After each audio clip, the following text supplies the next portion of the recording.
Hola amics i amigues de Tot Color.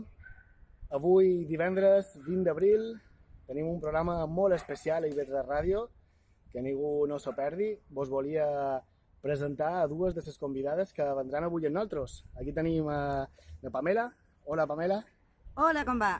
Mireu, jo venc en representació del col·lectiu Flipau en Pere Garau i avui vos voldria convidar a demà que fem una activitat, dia 21 d'abril.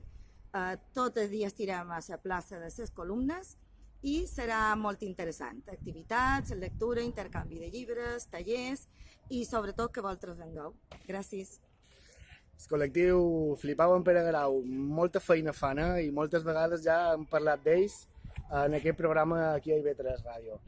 Una altra convidada que tindrem avui també molt especial, ella és Nalina, ve de Moldàvia y es pintora, de aquí molt poc fa una activitat. Hola, Alina, ¿cómo estás? Hola, ¿qué tal? Hola a todos. Mi nombre es Alina Porbok, soy de República Moldavia, soy pintora y tengo muchas cosas que contaros. Esta tarde, esta noche nos vemos y contaré cómo llegué a Mallorca y cómo he transformado mi hobby en mi gran pasión, mi trabajo y cómo es posible hacer cosas si tienes ganas y inspiración. Así que nos vemos esta noche a las 8. Fantàstic, amics i amigues, ja ho sabeu. A les 8 de Tot Color a IB3 Ràdio. Ràdio, interculturalitat i diversitat. No vos ho podeu perdre. Fins després.